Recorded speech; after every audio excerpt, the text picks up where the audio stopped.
요즘 들어 우울증은 마음의 감기라고 일컬어질 정도로 흔한 증세가 되어버렸습니다. 우리나라 보건복지부 통계에 따르면 병원 치료를 받은 우울증 환자만 헤아려도 100만 명이 넘어선다고 합니다. 이러니 우울증 증세가 있음에도 불구하고 병원을 찾지 않는 사람들까지 포함하면 500만 명이 훌쩍 넘었을 것이다 하는 추정이 가능합니다. 이런 사실은 우울증 환자의 비율이 OECD 경제개발협력국 회원 중 상위 29개 나라의 평균치 10.7보다 무려 2.5%나 높은 13.2라는 수치에서도 여실히 입증되고 있습니다. 여기에 더하여 병으로 간주할 정도는 아니라 할지라도 본인은 무척 힘이 드는 그런 경우까지를 우울증 증세로 본다면 아마 20대 이상 우리나라 성인들 대부분이 한두 번쯤은 길든 짧든 우울증을 겪은 경험이 있다, 그렇게 보아야 할 것입니다. 우울증은 가족력의 영향도 있겠지만 출산이나 질병, 노화로 인한 호르몬의 불균형, 신체 변화가 원인이 되기도 하고 학대, 폭력, 따돌림에 노출되면서 자존감이 낮아지고 트라우마나 지속적인 스트레스가 원인으로 작용하기도 합니다. 거기에 경제적인 어려움이나 퇴직으로 인한 고립, 갖가지 인간관계에서 오는 갈등이나 단절이 더해지게 되면 그 증세는 더 심해지기 마련입니다. 그런데 오늘 본문에서도 심각한 우울증 증세를 보이는 두 인물을 만나게 됩니다. 오늘 본문은 엠마오로 내려가던 예수님의 두 제자를 소개하고 있습니다.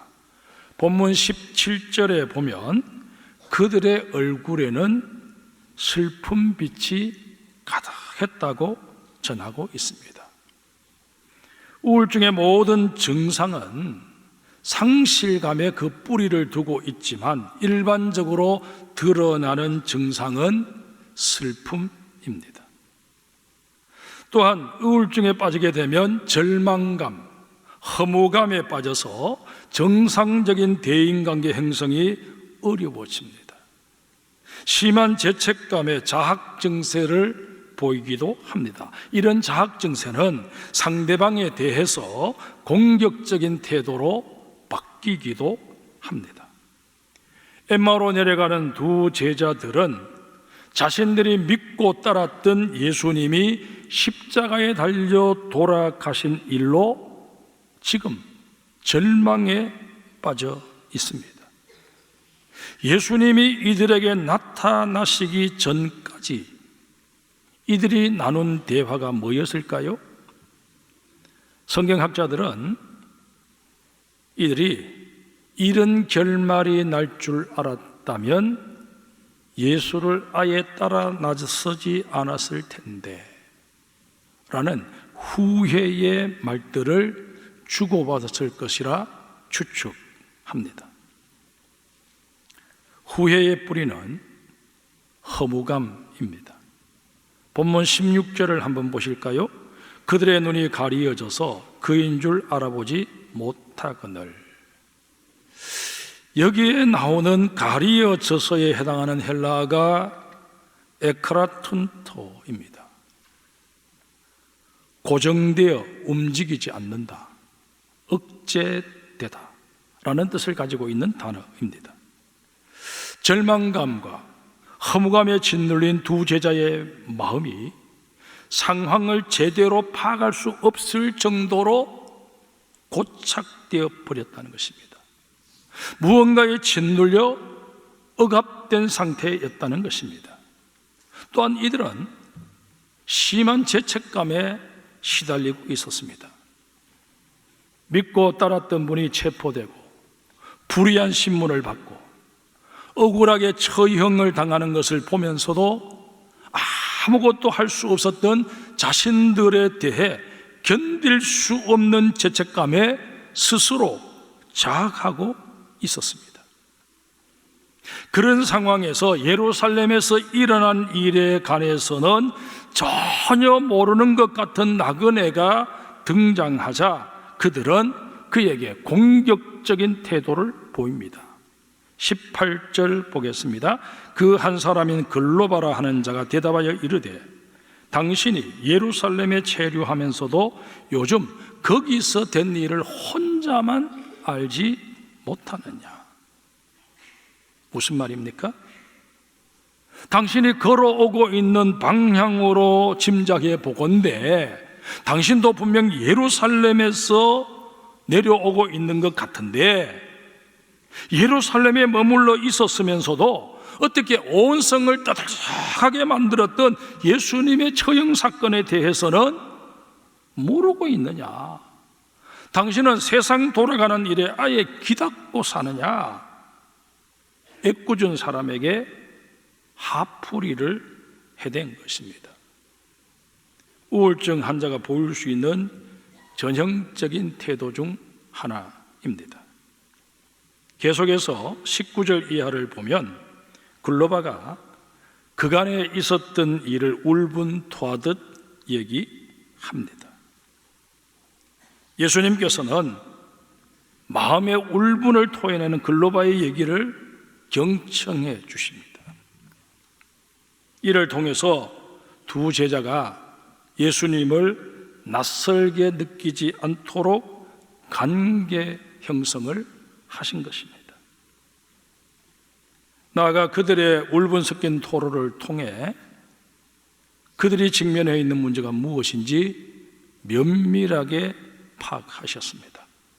동시에 이들의 치유와 변화를 유도하기 위해서는 무엇이 필요한지도 찾아내셨습니다. 그리고 나신 후에 상담의 핵심 단계라고 할 수 있는 개입 과정으로 들어가십니다.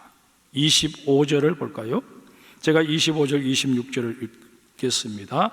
이르시되 미련하고 선지자들이 말한 모든 것을 마음에 더디 믿는 자들이요 그리스도가 이런 고난을 받고 자기의 영광에 들어가야 할 것이 아니냐 하시고, 개입의 기술 중에는 상담 대상으로 하여금 문제에 직면하도록 하는 게 있습니다. 예수님께서도 두 제자가 안고 있는 문제가 뭔지를 깨닫게 하십니다. 이들이 절망감과 허무감에 빠져 도망치듯 고향인 엠마오로 내려가는 게 선지자들의 예언을 제대로 알지 못하고 믿지 못한 영고임을 먼저 깨우쳐 주신 것입니다. 이어서 그리스도로 오신 예수는 고난을 받는 게 이미 예정된 일이었고 그 고난은 단순한 고난이 아니라 본래 하나님과 동등하신 분이셨기에 당연히 가지고 계셨지만 잠시간 내려놓았던 그 영광으로 되돌아가는 하나의 관문일 뿐이라고 일깨워 주십니다. 예수님께서는 필연적으로 이 고난의 과정을 거쳐서 다시금 하나님의 자리로 돌아가게 되어 있다. 이게 성경의 예언이다. 그 얘기를 하신 것입니다. 그 후 예수님께서는 제자들이 고개를 끄덕일 수밖에 없도록 차근차근 성경에 예언된 내용들을 설명해 주십니다. 27절 볼까요?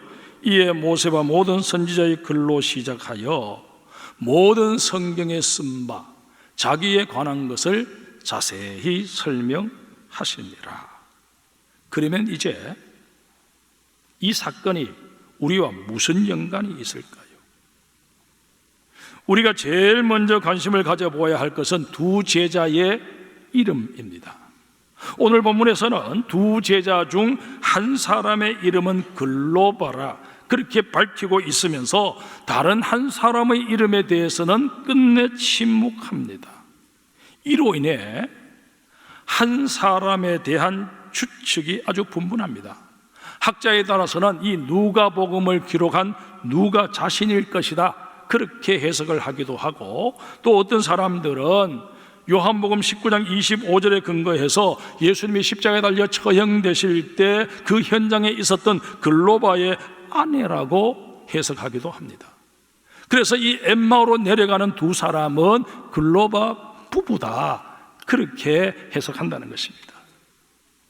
그런데 여러분, 학자에 따라서는 저자인 누가가 굳이 이 나머지 한 제자의 이름을 밝히지 않은 것은 그 한 사람이 누가복음을 읽는 독자 자신일 수 있음을 깨닫게 하기 위함이었다라고 해석합니다.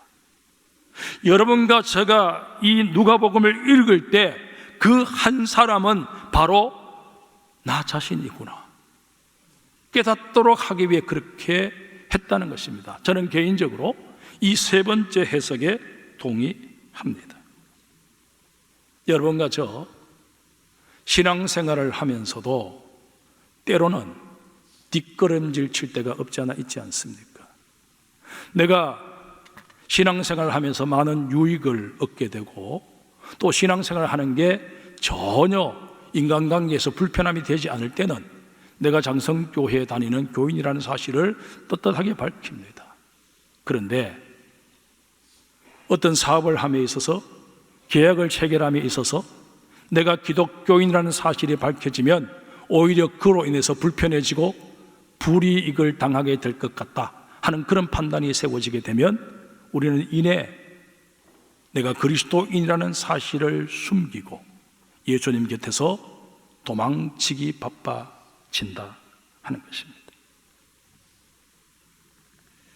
바로 이런 모습을 우리로 하여금 깨닫게 하기 위해서 누가는 이 복음서를 기록하면서 한 사람의 이름은 밝히지 않았다는 것입니다. 주님께서는 두 제자의 발걸음을 다시금 예루살렘으로 돌리기 위해 세 가지 은혜를 베풀어 주십니다. 그 첫 번째가 말씀을 들을 수 있는 길을 열어주신 것입니다. 본문 32절을 우리 같이 읽겠습니다. 그들이 서로 말하되 길에서 우리에게 말씀하시고 우리에게 성경을 풀어주실 때에 우리 속에서 마음이 뜨겁지 아니하더냐 하고, 여기서 풀어주다에 해당하는 헬라어가 디에노이겐입니다. 그 원형이 디아노이고입니다. 설명하다, 열다라는 뜻을 가지고 있습니다. 예수님께서 성경의 말씀들을 하나하나 쉽게 풀어서 설명해 주실 때에 그 말씀들이 열리면서 이들의 귀에 제대로 들려진 것입니다. 그러자 그 심령이 뜨거워지면서 성령님의 역사가 일어나게 됩니다. 두 번째 은혜는 제자들의 눈이 열린 것입니다. 31절 보겠습니다. 그들의 눈이 밝아져 그인 줄 알아보더니 예수는 그들에게 보이지 아니하시는지라. 여기서 밝아지다에 해당하는 헬라가 디아노익데산인데 여기서도 역시 그 원형이 디아노이고입니다.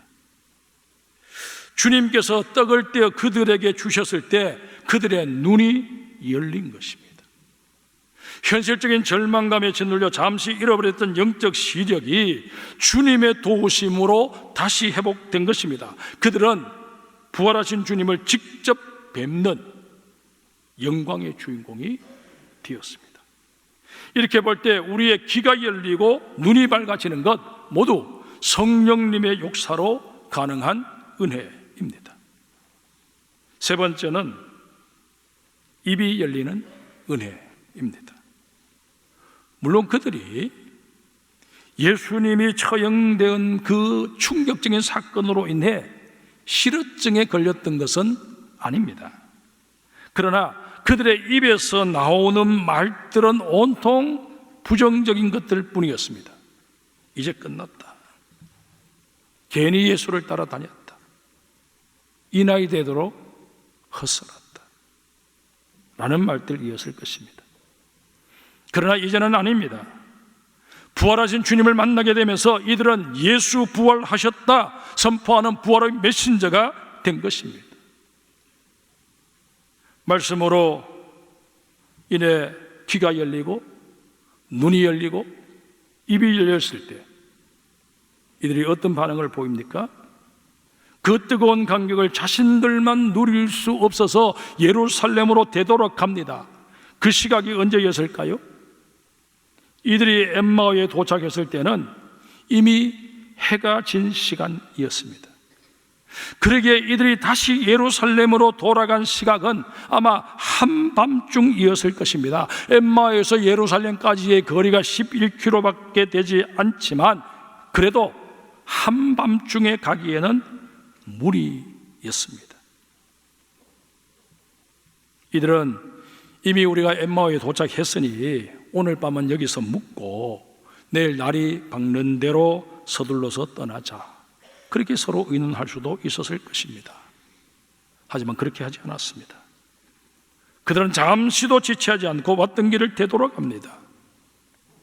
자신들이 듣고 본 바를 빨리 제자들에게 전해야 한다는 그런 긴급성이 그들을 그렇게 몰아간 것입니다.